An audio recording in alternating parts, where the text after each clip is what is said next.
no podía entender cuando la vi en la ventana. Era esa mujer, todo su rostro. Amigos y amigas, nos encontramos nuevamente en este espacio de No es hora de callar, este podcast donde hablamos de los derechos de las mujeres, donde hablamos de qué estamos haciendo para evitar y para contrarrestar esas violencias contra las mujeres, pero también del papel importante que tenemos las mujeres en toda esta temática.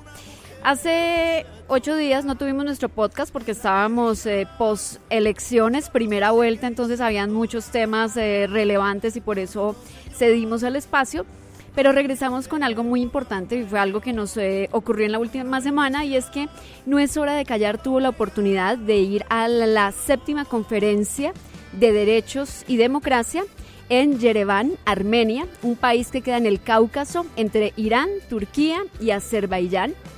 Y allí el encuentro estaba enfocado en hablar con mujeres periodistas que al mismo tiempo hacen activismo.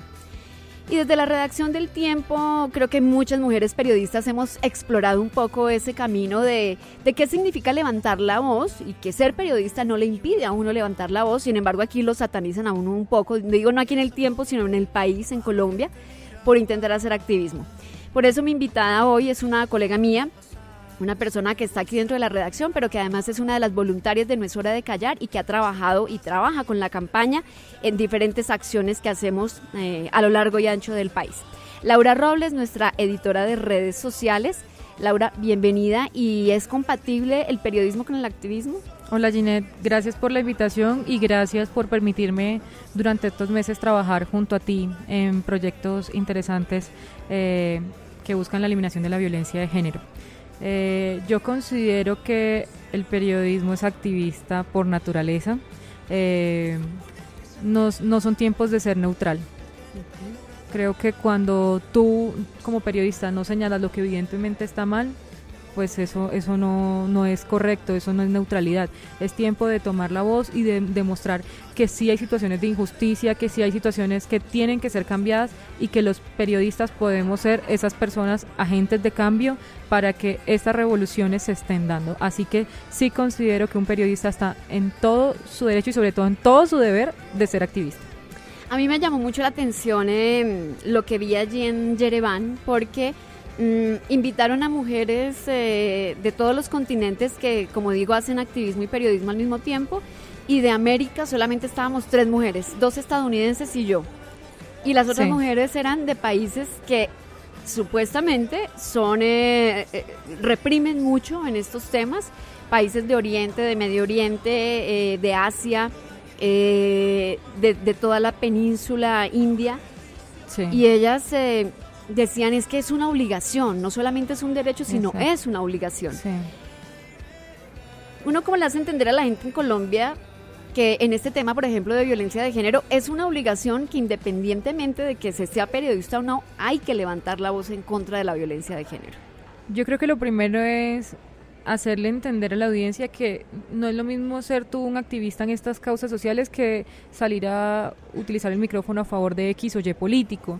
Está un ambiente caldeado, estamos en un año complicado para Colombia en términos de política, y no se trata de eso. Se trata de esas causas sociales que requieren de las voces de liderazgo de tanto periodistas como líderes de opinión, como actores, como músicos. Eso es básicamente como decirle a un Nairo Quintana o a un James Rodríguez o qué sé yo, a un Juan, es decirle no, usted no tiene derecho a opinar. Y no, los periodistas sí podemos alzar la voz y decir esto está mal, y estamos trabajando por esto. Creo que tiene que ir acompañado de un trabajo, no es solo cuestión de opinar o de un tweet o de usar el micrófono de esa forma, sino en serio remangarnos y salir a hacer este trabajo de campo, y por supuesto que a través de las historias podemos hacerlo. No se trata de que busques un protagonismo político, no, es tratar de hacer cambios que tú puedes contarlos a través de redes sociales, pues yendo al lugar de campo, contándolo a través de historia, a través de radio. Estamos aquí en podcast, es una herramienta maravillosa para narrar este tipo de historias, pero creo que hay que separar perfectamente lo que es hacer campaña de hacer activismo. Son dos cosas muy diferentes. Y en el encuentro con estas mujeres hubo un llamado que lo toca a uno mucho, pero además de tocarlo, creo que lo pone en una situación de confrontación y de responsabilidad muy alta. Sí. Cuando nos despedimos, una de las periodistas que fue de Irak pidió la palabra y se refirió a nosotras tres, digo a las tres mujeres que íbamos de América, las tres periodistas, y nos dice, les voy a pedir algo. Ustedes viven en una zona del mundo donde hay libertad, donde pueden hablar y se pueden expresar. Sí. Y nosotras solamente podemos hablar aquí, pero regresamos a nuestros países y no lo vamos a poder hacer. Así que yo les exijo que hablen por nosotras. Ustedes tienen una gran responsabilidad, hablen por nosotras. Por favor, cuenten lo que nosotras tenemos que vivir y cuenten bajo el régimen que tenemos que estar sometidas. En ese momento no pudimos responder nada porque, vuelvo y digo, lo ponen a uno como en una situación de, es una responsabilidad muy grande. Laura cree que nosotros, no solamente en Colombia, sino en América Latina y en el mundo, desde los medios de comunicación hemos asumido la responsabilidad de hablar por esas mujeres que son víctimas de violencia de género. No, no del todo. Es más, creo que últimamente estamos viendo unos pequeños atisbos, por ejemplo, cuando en las notas siempre, en las noticias siempre ponen este apartado de si tú estás sufriendo esta situación, llama, hace esto, pero usualmente no existe ese compromiso del periodismo con salvar a mujeres que están en esa situación y que no tienen ninguna salida o no las conocen o no saben qué hacer. Entonces, eso no se ha hecho, no hemos hecho bien la tarea, existen medios que continúan revictimizando a las mujeres, entonces tú ves y no, en realidad no está ese compromiso con eliminar el problema de raíz. No sé tú qué opines al respecto, ¿qué sientes tú? Yo creo que el gran problema que tenemos es que los medios seguimos muy tímidos frente a un tema, consideramos que es de la intimidad de las personas. Sí. Creo que falta derribar esa barrera de que la violencia de género precisamente es de puertas para adentro y que hay una zona donde ya no podemos pasar, y creo que esa zona hace rato la misma sociedad nos dijo hay que cubrirla, hay que pasarla. No, y es que no podemos cubrir de la misma forma un Rock al Parque que una historia, un feminicidio, o sea, son dos cosas totalmente diferentes donde tiene que haber una sanción social para la persona que perpetró X o Y crimen. Es que eso no es lo mismo que cubrir un festival, no es lo mismo que cubrir un concierto, es una cosa de mucha seriedad y que requiere que los medios se metan de cabeza a eso para empezar a cambiar esa realidad.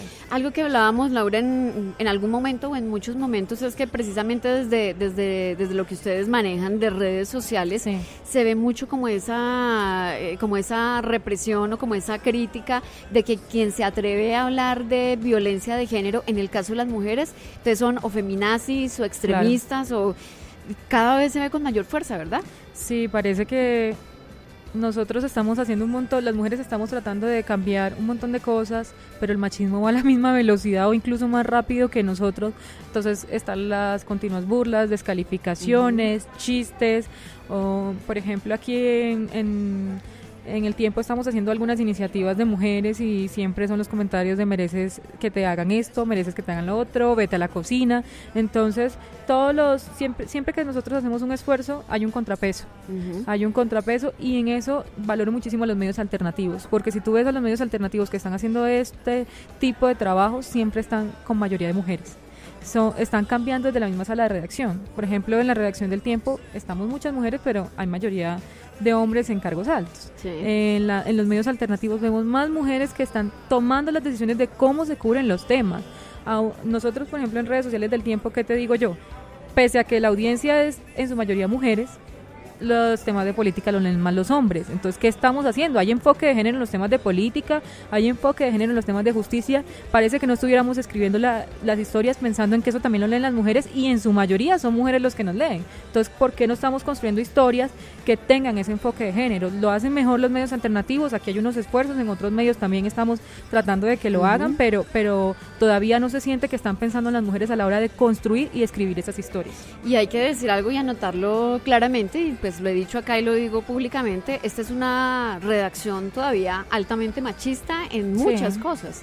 Tenemos una gran fortuna, y es que nuestra cabeza, que es Roberto Pombo, tomó una decisión hace algunos años, ya muchos años, de apoyar a No es hora de callar, pero Sí. además de tomar como las riendas de decir aquí vamos a tener un tema de equidad, y creo que eso ha sido fundamental para que No es hora de callar tenga un espacio, pero todavía es muy difícil llegar a ciertos Claro. niveles, y no es porque todos estén aquí, sino porque es una situación de país donde todavía a los hombres les Sí. cuesta mucho pensar ceder parte de su zona de confort. Sí, totalmente. Obviamente, sí, de alguna forma estamos tomándonos unos espacios que antes eran dominados exclusivamente por hombres y eso genera fricciones y entonces estamos conviviendo contra eso. Te quería contar que hace unos días tuvimos un Facebook Live justo acá hablando de cómo incluir a poblaciones diversas en las empresas y hablábamos de medios de comunicación y, por ejemplo, ellos decían que es que muchas veces los equipos de recursos humanos piensan en campañas pero son alejadas de la gente. Entonces lo que hay que hacer es involucrar a los empleados de que aquí esto es una responsabilidad de todos, no de recursos humanos, sino del jefe. Muy bien que el jefe lo haga, pero es que toca bajar el mensaje a los trabajadores para que ellos también sientan que es una responsabilidad de ellos, que es que no, que mamera, porque es que aquí hay una semana de la mujer, o hay una semana del orgullo gay, o hay una semana de qué sé yo. No, eso es un trabajo de todos y todos tienen que verse involucrados. Y hay que eliminar de alguna forma esas risitas y esas burlitas y que solo lo cumplen porque el jefe lo manda. No, es que eso es una Exacto. responsabilidad de todo el mundo en este periódico, desde el jefe hasta la persona que sirve los tintos. Todos tenemos que comprometernos con esto. Y eso me encanta ese comentario sobre el tema de las risitas y las burlas, porque yo tengo que decir, uno siempre tiene que dar los ejemplos de su casa, ¿no? Sí. Tiene que dar el ejemplo de lo que ocurre, lo bueno y lo malo, para Sí. poderle exigir a los demás. Y recuerdo hace ya algunos años cuando empezó No es hora de callar y cuando el tiempo empezó a apoyar No es hora de callar, la burla de algunos de mis compañeros. Y era la burla de, sí, no es hora de callar, jajaja. Ja, ja. Sí. Porque no entendían, primero, la magnitud de la campaña, pero además la seriedad de la campaña y por qué había nacido la campaña. Sí, exacto. Y la campaña nacía del dolor de una mujer que había sido víctima de violencia sexual y era una campaña que llamaba a los hombres y a las mujeres a levantar la voz en contra de la violencia sexual. Y creo que tuvieron que pasar muchos años para que la gente entendiera el significado de eso. Sí, eso es verdad. O sea, la gente como que cree que es un chiste y no es un chiste. Uh-huh. Hay unos límites del humor y es precisamente uno de esos. Cuando tú te estás enfrentando frente a una tragedia personal o colectiva, eso ya no es chistoso. Y el chiste se ha vuelto como esa forma de camuflar el machismo, camuflar la homofobia, camuflar este tipo de el racismo, un montón de cosas porque es que es chistoso y porque dentro del plano chistoso se puede decir cualquier cosa y no, porque cuando repites tanto el chiste se vuelve una verdad.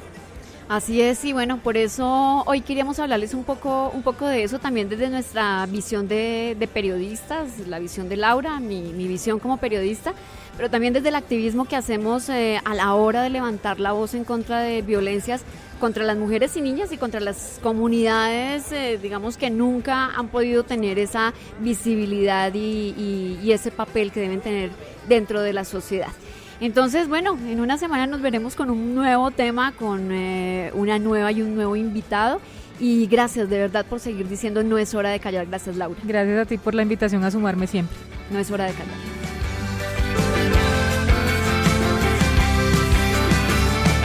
No, no, no, señor.